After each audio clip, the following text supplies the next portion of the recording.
बिस्मिल्लाहिर्रहमानिर्रहीम। अस्सलाम वालेकुम नाजरीन। किसी भी मुल्क की इक़्तिसादी या फाइनेंशियल तरक्की के पीछे उसकी अदबी और साइंसी तरक्की का राज छुपा होता है।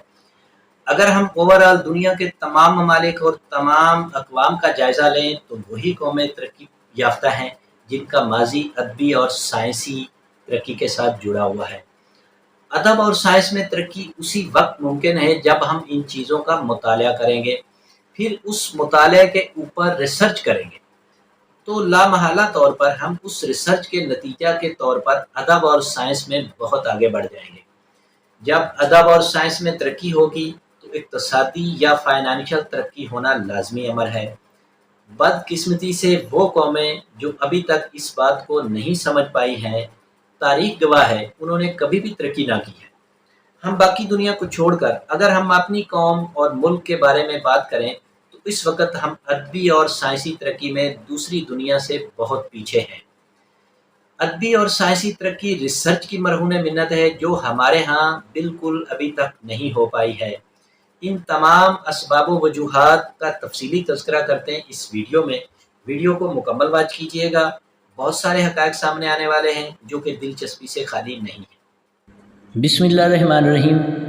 मोअज़्ज़ज़ दोस्तों, आजकल हमारे यहाँ बहुत सारे लोग आलिम और मुफ़क्किर, मुफ्ती और अल्लामा, लेक्चरार और मोटिवेशनल स्पीकर्स वगैरह के नामों से सोशल मीडिया और मुख्तलिफ़ प्लेटफॉर्म पर बैठकर लोगों को मुख्तलिफ़ मकतबा है फ़िक्र के बारे में बता रहे होते हैं। उनमें साइंस और टेक्नोलॉजी के अलूम भी शामिल हैं, उनमें मज़हब और माशरत भी शामिल है, उनमें अदब और सियासत भी शामिल है। हत्ता कि हर किस्म के अलूम को अहाता किए हुए होते हैं ये आलिम लोग। अगर इन मुहतरम उलमा को नाम नहाद उलमा कहा जाए तो बेजा या गलत ना होगा, क्योंकि वो जो इल्म बांट रहे होते हैं और जिस इल्म के बारे में बता रहे होते हैं उनको ख़ुद इस इल्म के बारे में इल्म नहीं होता। उर्फ़ आम में किसी भी चीज़ के बारे में नई बात मालूम हो जाना इल्म कहलाता है। अब उसकी तहकीक करना उस शख्स का काम है जिसको ये बात मालूम होती है। एक शख्स ने एक नई बात मालूम की, उसे किताब की सूरत में पेश कर दिया। अब उस किताब को 1,00,000 लोग पढ़ लेते हैं, उनको भी इस नई बात के बारे में इल्म हो जाता है, मगर उस नई बात के बारे में कोई भी तहकीक नहीं करता कि ये नई बात सच्ची है कि नहीं, इसमें कितनी सच्चाई है, इसमें कितनी हकीकत है, या फिर ये मफरूज़ा है या झूठ भी तो हो सकता है। अब हमारे यहाँ जितनी भी किताबें, कभी किसी ने उन किताबों के उलूम के बारे में तहकीक नहीं की, सिवाय चंद एक लोगों के जिनकी तादाद आटे में नमक के बराबर है।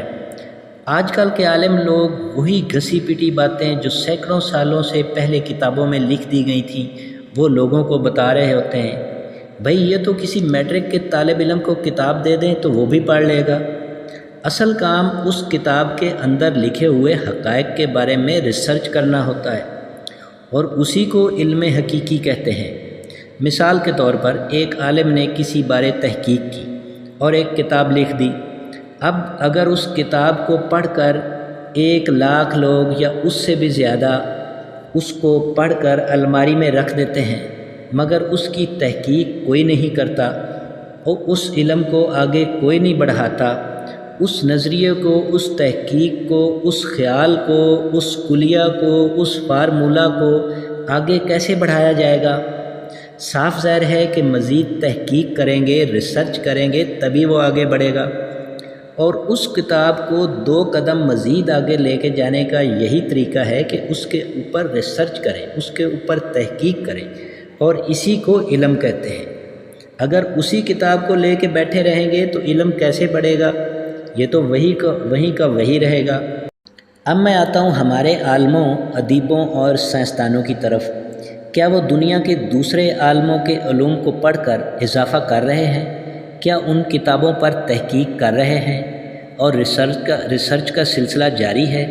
तो इसका जवाब देने से कबल मैं दुनिया में तहकीक की एक छोटी सी झलक आपको दिखलाना चाहता हूँ। तो इस वक्त दुनिया में 4.5 मिलियन PhD रिसर्च स्कॉलर्स मौजूद हैं, जिनमें से सिर्फ़ और सिर्फ अमेरिका में 3.16 मिलियन लोग PhD स्कॉलर्स हैं और यूके में तकरीबन 1 लाख के राउंड अबाउट PhD स्कॉलर्स मौजूद हैं और 26,000 सालाना यूके में PhD स्कॉलर्स डिग्री हासिल करते हैं। इसके बाद हम चाइना की बात करेंगे कि चाइना में इस वक्त 3,62,000 PhD स्कॉलर्स मौजूद हैं और सालाना 50,000 के हिसाब से चाइना PhD स्कॉलर्स की डिग्रियां दे रहा है। उसके बाद जापान में तकरीबन सालाना 6,000 PhD स्कॉलर्स की डिग्रियां दी जा रही हैं। इंडिया में इस वक्त 45,561 PhD स्कॉलर्स मौजूद हैं जिन्होंने पिछले 10 सालों में ये डिग्रियां हासिल की। उसके मुकाबले में पाकिस्तान में इस वक्त 14,151 PhD स्कॉलर्स पिछले 10 सालों से जिन्होंने डिग्रियां हासिल की हैं। अगर ओवरऑल हम देखें तो पूरी दुनिया में स्विट्ज़रलैंड और सल्वानिया में सबसे ज़्यादा PhD स्कॉलर्स मौजूद हैं और पूरी दुनिया की तरक्की का दारोमदार इन्हीं रिसर्च स्कॉलर्स की रिसर्च पर मुनहसर है, ना कि किताबों के मुताले से। ये अमर अपनी जगह अहमियत का हामिल ज़रूर है कि इल्म की सीढ़ी का पहला जीना जो है वो किताब ही है, मगर उस किताब में लिखे हुए अलूम के बारे में तहकीक करना और उसकी रिसर्च अमलन करना असल इल्म होता है। अगर आप किसी सीढ़ी के पहले जीना पर चढ़कर बैठ जाएं तो सारी ज़िंदगी छत पर नहीं चढ़ सकेंगे। इसी तरह किताबें पढ़ पढ़ कर आप कभी भी तरक्की नहीं करेंगे जब तक आप उनके बारे में रिसर्च नहीं करेंगे। अब मैं अपने स्कॉलर भाइयों से माजरत के साथ अपना एक ज़ाती तजुर्बा पेश करता हूँ। मैंने एक साहब को, जिनको मैंने नाम से नहीं मैं पुकार सकता और ना ही मैं उनका नाम लेना चाहता हूँ, क्योंकि नाम लेने से किसी मखसूस शख्स की इज़्ज़त उछालना ये मुझे अच्छा नहीं लगता। लेकिन मैं सिर्फ़ उनकी ज़ात का हवाला देकर ये कह रहा हूँ कि मैंने उनके बेशुमार लेक्चर सुने हैं जो कि सोशल मीडिया पर या लाइव लेक्चर देते हैं और वहाँ पर लोगों से हज़ारों रुपए लेक्चर सुनने की फ़ीसें वसूल करते हैं। उनके तमाम लेक्चर्स में एक ही बात मुश्तरक है और वो ये कि मैंने फ़लाँ किताब में पढ़ा और फ़लाँ शख्स ने अपनी किताब में फ़लाँ लिखा है और फ़लाँ शख्स ने इस तरह बयान किया है। कभी उस शख्स ने अपना हवाला नहीं दिया कि मैंने अपनी ज़ाती तहकीक की है और उस तहकीक के बाद ये साबित हुआ है कि ये बात ठीक है या गलत है, बल्कि दूसरे मगरबी और यूरोपी दानिश्वरों और अदीबों और मुफक्करों की किताबों के हवाले देकर लोगों से लाखों करोड़ों रुपए वसूल कर लेते हैं। हमारे सुनने वाले लोग भी इतने सादा लोग होते हैं, वो भी वाह वाह और अश कर रहे होते हैं। भाई, जो हवाले वो मोटिवेशनल स्पीकर साहब आपको दे रहे हैं वो आप ख़ुद भी तो पढ़ सकते हैं और मुफ्त में पढ़ सकते हैं और आपके मोबाइल में वो सारी बुक्स और सारे उलूम मौजूद हैं जो आप हज़ारों रुपए फ़ीस देकर सुनने आए हैं। हैरत की बात यह है कि जिन यूरोपी और मगरबी अदीबों और मुफक्करीन की किताबों के हवाले वो साहिब देते हैं, उन किताबों के मुसन्निफ़ीन ने कभी ये नहीं लिखा कि मैंने ये फ़लाँ किताब से पढ़ा और फ़लाँ शख्स से सुना। आप किसी यूरोपी मुसन्निफ़ की कोई भी किताब उठाकर देख लें, उसमें लिखा होगा कि मैंने 30 साल इस किताब को लिखने में सर्फ़ किए और इस किताब के लिखने में मुझे आधी दुनिया में सफ़र करना पड़ा, या इस किताब की तहरीर करने के दौरान मैंने 25,000 लोगों से मिलकर उनकी ज़िंदगियों के बारे में मालूमात इकट्ठी की, फिर जाके ये किताब तहरीर होती है। हमारे यहाँ अगर किसी ने सियासत पर किताब लिखनी हो तो वो 5-7 सियासतदानों के इंटरव्यू लेकर किताब लिख देता है, मगर किसी यूरोपी मुसन्निफ़ ने यही किताब लिखनी हो तो वो कम अज़ कम 10,000 सियासतदानों से मिलेगा और उनकी ज़िंदगियों के बारे में मुकम्मल मुतालिया करेगा और पूरी मालूमात लेके फिर वो 20 या 25 साल के बाद एक किताब लिखना शुरू करेगा।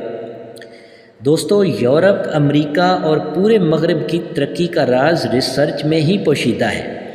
वो लोग रिसर्च करते हैं और सच्ची रिसर्च करते हैं, किसी का आइडिया नहीं चुराते, अपनी तहकीक करते हैं, अपने तजर्बात को किताब की जीनत बनाते हैं। ہمارے مصنفین اور علماء دوسروں کی نقل کرتے ہیں، یہی وجہ ہے کہ ہم یورپ اور امریکہ سے بہت پیچھے ہیں، ورنہ عقل و دانش ہم میں بھی ہے، مگر ہماری نیت خراب ہے۔ آج سائنس، ادب اور معاشرت میں یورپ، امریکہ اور پورا مغرب ہم سے صدیوں آگے جا رہا ہے۔ ہم وہی فرسودہ مفروضہ جات اور گلی سڑی کتابیں جو کہ دوسروں کی لکھی ہوتی ہیں انہی کے حوالے دے کر لوگوں کو متاثر کرنے کی کوشش کرتے ہیں، بلکہ سچ کہیں تو لوگوں کو بے وقوف بناتے ہیں اور لاکھوں روپے ان سے اس علم کے بدلے بٹورتے ہیں۔ ہماری قانون کی کتابوں میں وہی 200 سال پرانے انگریزوں کے لکھے ہوئے قوانین لاگو ہیں اور ابھی تک چھوٹی موٹی ترامیم کے ساتھ وہی رائج ہے۔ ہمارے اپنے علوم کہاں ہیں؟ ہم اپنی تحقیق کیوں نہیں کرتے؟ یہ ایک سوالیہ نشان ہے پوری قوم کے لیے۔ ہمارے مذہبی علماء دوسرے علماء کی لکھی ہوئی کتابیں نقل کر دیتے ہیں اور تقریریں کرتے ہیں، ان کی بتائی ہوئی سچی جھوٹی کہانیاں اور قصے جو کہ زیادہ تر من گھڑت ہوتے ہیں بیان کر کے لوگوں کو متاثر کر رہے ہوتے ہیں۔ مگر کچھ تحقیق کار ایسے بھی ہیں جو تحقیق بھی کر رہے ہیں، میں ان میں سے 2-3 کا نام لینا پسند کروں گا۔ ان میں سے ایک مولانا محمد اسحاق مدنی صاحب ہیں، وہ فوت ہو گئے ہیں، اللہ تعالیٰ ان کی مغفرت فرمائے۔ انہوں نے بھی مذہب کے اوپر کافی ریسرچ کی ہے اور وہ جب بھی کوئی بات کرتے تھے باقاعدہ حوالہ دیتے تھے، اس کا مطلب یہ ہے کہ وہ ریسرچ کرتے تھے۔ اسی طرح ایک ینگ سکالرز ہیں انجینئر محمد علی مرزا صاحب، جو کہ ہمارے لیے اس وقت بہت بڑا سرمایہ ہے۔ انہوں نے تحقیق کا کام شروع کیا ہوا ہے اور ہمیشہ جتنے بھی وہ حوالے دیتے ہیں بڑی تحقیق کے بعد کرتے ہیں، اور کافی سارے نام نہاد علماء اور مفتی ہاتھ دھو کر ان کے پیچھے پڑے ہوئے ہیں۔ ان علماء کے علاوہ دیگر علماء بھی کافی سارے ہیں جو اچھے کام کر رہے ہیں اور وہ بھی تحقیق کرتے ہیں، مگر زیادہ تر علماء قصے، کہانیوں اور من گھڑت باتوں کے علاوہ کچھ نہیں جانتے۔ اس کے علاوہ ڈاکٹر ذاکر نائک صاحب جو کہ انٹرنیشنل لیول پر مذہب میں بہت تحقیق کر رہے ہیں، بلکہ سارا تحقیق کا سہرا ہی انہی کے سر ہے۔ وہ انٹرنیشنل لیول پر اپنی تحقیق سے لوگوں کو علوم سے سرفراز کرتے ہیں۔ اگر یورپ اور امریکہ اور پورا مغرب بھی کتابیں پڑھ پڑھ کر تحقیق نہ کرتا اور ریسرچ ان کا رواج نہ ہوتا تو آج کی سائنسی ترقی آپ کبھی بھی نہ دیکھ سکتے۔ تو دوستو، ویڈیو میں تذکرہ کیے ہوئے کسی ریسرچ سکالر یا کسی عالم دین کی دل آزاری ہوئی ہو تو میں معذرت خواہ ہوں۔ میرا مقصد صرف اور صرف آپ کو حقائق سے آگاہ کرنا ہے اور بس۔